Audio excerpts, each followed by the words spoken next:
Hands solo versus hands team. Hans sellouts. Interesting. Get the Zoolander reference? Yeah. Oh man, like what a movie. Yeah, I guess you have to start somewhere. Starting out by yourself is usually how it happens. You get a dream, you get a vision, 4 core and 7 years ago, you know? Yeah. And you're like, I can do it, I can work for myself, and then you do it, and usually you start, 9 times out of 10, start alone. Yeah. So I think, you mentioned this in the car on the way down here, you got to define success for you. Yeah, what are you looking for as an individual? What is your success? What's it look like? What's it feel like? And it's going to be different for everyone. And I think that's super important to understand that is completely different. What my vision, dream is of success is completely different to what yours could be, Crowie. What is your dream of success? Look, it changes a bit at the moment, but I think in a nutshell, it's probably to do with, people going about the freedom and time to do things that you want to do. I think it's more about, for me, it's just spending time on the things that I love doing. And at the moment, that's spending time with my family. Because we've got 3 little boys, and I feel that to be the best dad that I can be, I need to give them time. So that's what the success is for me at the moment, and enabling. I do things and find ways to enable myself to get more time with them. Yeah, nice. What about you, Crowie? What's success? For me is funny because I had a business in Sydney, sold that, moved to the greatest town in the world, in the Northern Rivers, the greatest town in the world, and I love coaching. So it's not a job to me. It's not work. I guess it's that whole age-old thing. Find a job you love. You'll never work a day in your life. And I feel like I've found that. And success is doing this really well because I love it. Yep. But picking the kids up, dropping the kids off to school, just being a present dad and being a present human, and being a good husband or an excellent husband. And I guess that's right around my goals and dreams. And surfing more. Fair enough. We all want to do more of that. Staying active. So it got me thinking because people start out by themselves. And you get asked all the time. I think it's really important. You don't have to have a team of 20 or a team of 30 or a team of 40.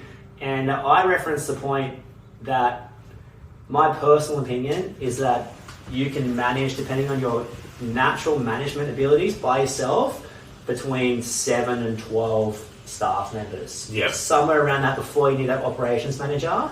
And I'll never forget this day. I walked into, we actually got pretty quiet, and I remember being really stressed about it, and went to subcontract for this pretty big company in Sydney. They had this big job in the city, and I walked into this factory, right? If we had a couple $100,000 in our factory, then this guy had $1 million of stuff just wow. I remember walking in and he had just ladders on ladders on ladders. There was 6 Hilti, some jackhammers lined up, and then there was upstairs, there was just stressed out office staff. This was a team size of maybe 30 to 40. Yeah, so decent size. And in a moment I was like, I'm not doing this. I don't have I hadn't worked out what I wanted to do yet. But I recognise that I feel like my management capacity is quite, on the higher side. So I could probably manage 12 to 15 while making excellent money, and I didn't feel a need to dabble into that next step. Also, with the sale of the business for me came wanting to coach. That was a big driving force behind me sort of slowing down and stopping. But it got me thinking about the hand solo, as mentioned before, and the pros and cons of working for yourself, because so often you see, or working by yourself, so often you see people grow their business and then they become that old guy at the pub. It just doesn't work, just do it by yourself. And you look at the disgruntled hardness of the heart in that situation, and I just to call it out for what it is, the pros and cons of working by yourself. The pros are you by yourself. So you do the work, and there's probably no or very little mistakes. No user error. Well, you're in control the whole time. It's you. It's just you. So, but the pros are you're doing it, and every invoice comes from you. Every job comes from your hands, And that's fantastic because there's no mistakes per se. Yep. But let's talk about the cons. Because you're limited in your capacity to begin with straight away. You only have 40 hours in the week. You might have a bit more than that, say 40 to 50, but you can only work so many hours because you've also got to do all the admin as well. So you're limited in what your capacity to earn is, and it's all on you also as well. So you take all the responsibility on board. What do you think some negativities are? I think the pros are you do the work, and the cons are you do the work. Yeah. So that Saturday afternoon call out happens, or Sunday morning, or Sunday night, or you're at the kids' soccer game, or you're trying to have a nice dinner, and that phone call comes through, or that text message comes through, or that work order comes through, and it's on you. And also the elephant in the room, I think as well, is let's say you've got a good wicket with 2 or 3 clients, and that's great. What happens if those 2 or 3 clients want that work completed within the 1 or 2 of the period? Same time frame. So, and I think a big selling point when your business gets a bit larger is capability. So it's, I guess it's that small enough to care, large enough to cope philosophy. So I'm small enough to care about you and answer the phone, but I'm large enough to do the job. If I've got 3 jobs running at once, 4, 10, can have 20. It's irrelevant, and you become this puppeteer of scheduling. So like, I guess for me, the pros are, you're by yourself, no mistakes. The cons are you're by yourself. You've got heaps of stuff to do, and potentially too much stuff to do, and it's possibly not the lifestyle of success you envisage from the start. You're like, I'll go out on my own. You didn't desire just being like, what did I picture in life? Yeah. Just getting on a giant hamster wheel and running on as hard as I can, and then not being able to slow down because someone else, i.e. the clients, is spinning it, and I've got no other option. There's not even another hamster I can go to. I'm tired. Just got to keep running. Yeah, and you see burnout, or you see people grow their team, and off the tools is, I think, completely misunderstood. It's not a rite of passage to get off the tools. And so the alternative to being solo is you're a team. You're building a team. So as you grow your team, chances are you get chicken or the egg first, tradie or apprentice. That's kind of relevant. And then what people do in this instance is they're probably pretty cooked from pushing hard by themselves, and they get a team of 2 or 3, and then they're like off the tools. And there's that egotistical, I'm off the tools. And you're at a barbecue, I'm off the tools. And it's like, but long lunches, lying around the pool. Heaps of golf, but no money. So, and it's the most misunderstood part, that getting off the tools is actually a formula. It's a formula of replacing your billable hours and getting other people to stand in your place to do the work. And you need to step back gradually. You can't just go from 1 minute on the tools crazy to off the tools. And I think the biggest thing you see is people push themselves really hard on the tools. They get staff, experience some kind of burnout or fatigue or slow down, and then they pull themselves off the tools because there's still stuff to do. There's still close, admin, operations, and that's another topic. But ensuring you get an admin early on is critical to success when you're stepping back. But, no one's idea of success was centered around being on a hamster wheel. And then they grow. But the point is, if they grow and they have a year where it was like, I would earn more money being a tradie and apprentice team, it's because you didn't get yourself off the tools in the correct fashion. And you've made a foundational math error in that. And then you see people go back to how it was. And I think the grass is always greener on the other side. You can look at it and be like, oh, how good's life on the Gold Coast? How good's life in Byron? How good's life in Perth? Or wherever, remember like we were talking about on the way down, Bruce Springsteen? Glory days. I just talking about glory days, like the glory days and when I was just by myself, it was so much easier. It actually wasn't. No. It was different. It was different. You painted a picture in your head that it was easier, and certain parts were easier and certain parts were much harder. So, I think the key thing here is that it's different for everyone. That's the key thing to identify. Defining success, right? And then also the other thing on that is that each person has different capabilities. So one person might be, I've got no problems at all managing a team of X number of people, could be 4, 5, 6, 7. Someone else might be like, I'm happy to manage 12 people. I've got that in their personality, in their makeup, in their DNA.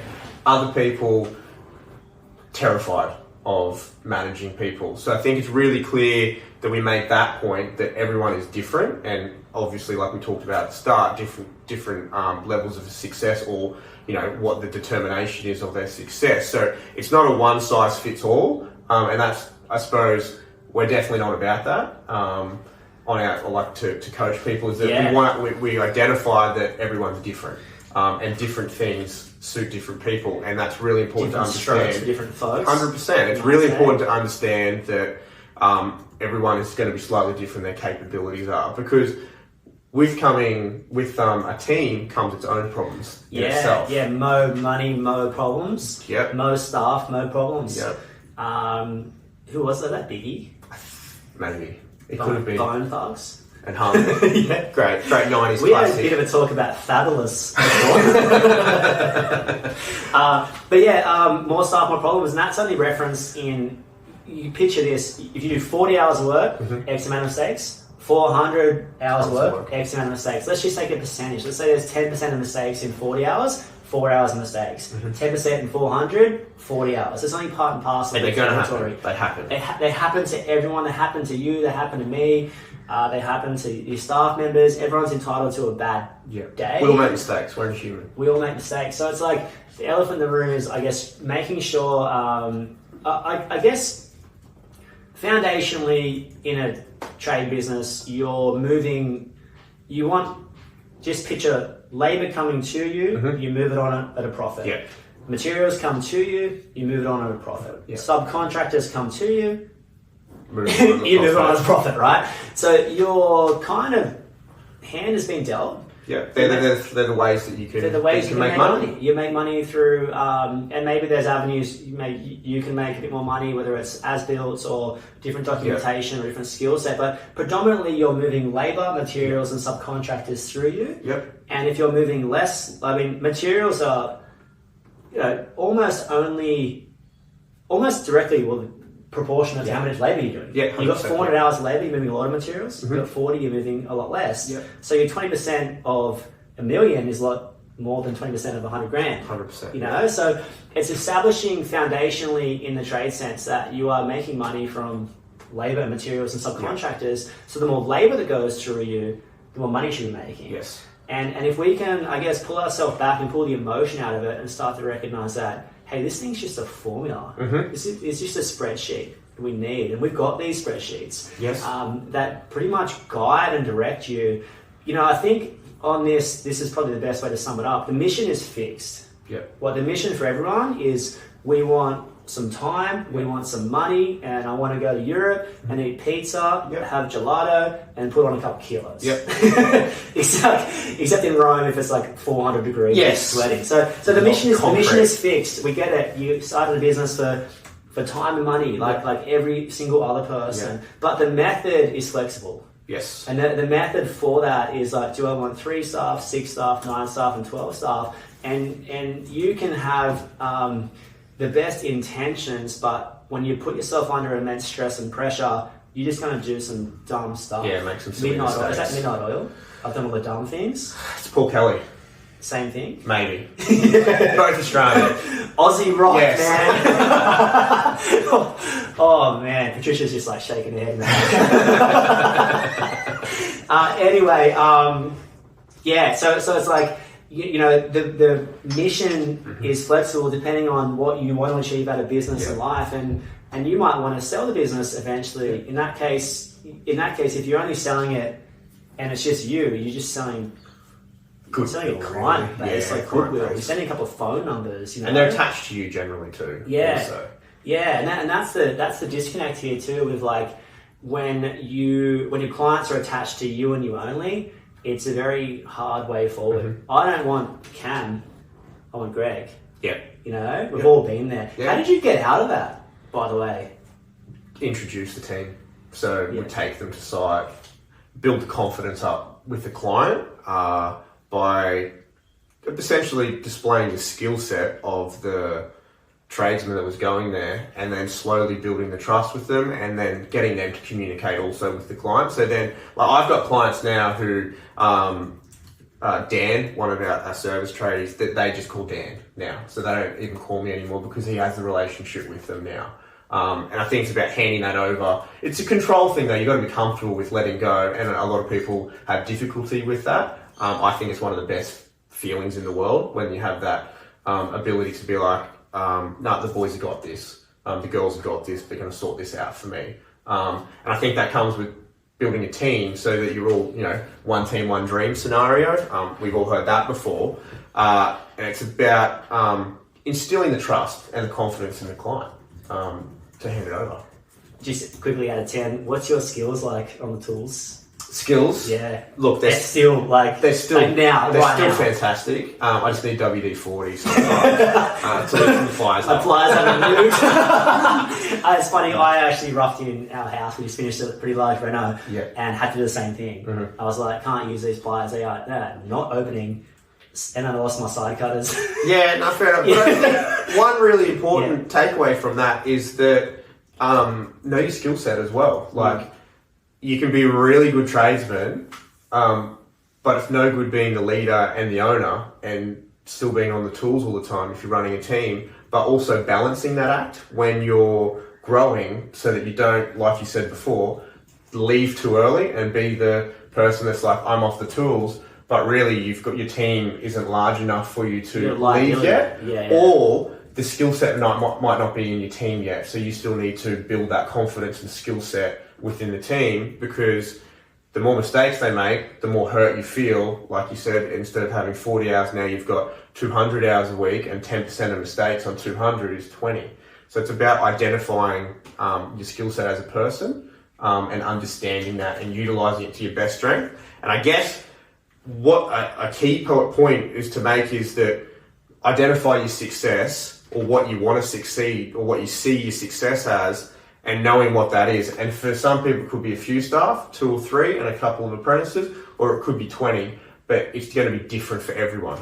Yeah, 100%. And we're all about building on solid foundations. If you are unprofitable and unproductive with 1 or 2, you're going to be very unproductive and very unprofitable with 10. So about knowing and growing from a healthy place. So my advice is to, I don't think, you might not want to get to 12 or 15 or 30 or 40, but you need something under your belt. You need the time materials. And I guess just having some reflection on, what do you want out of business? What do you want to achieve in the next 5 years? Because a lot of things are really possible, and going there and I guess building your life around a calculator sounds kind of weird, but building your life around the billable hours and efficiency and what's the cost of operations, and am I too heavy over here, am I too light, and growing in a really positive way where you can still remain profitable at a very similar price point. And plenty to talk about. We should do that in the next session. We can definitely talk about it more. Nice.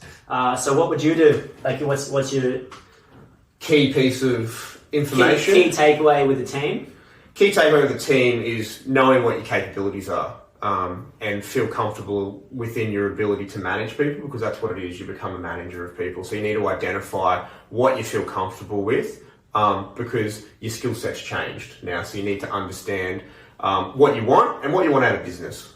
They're probably the two little tidbits, I suppose, that I can offer. Happy tidbitting.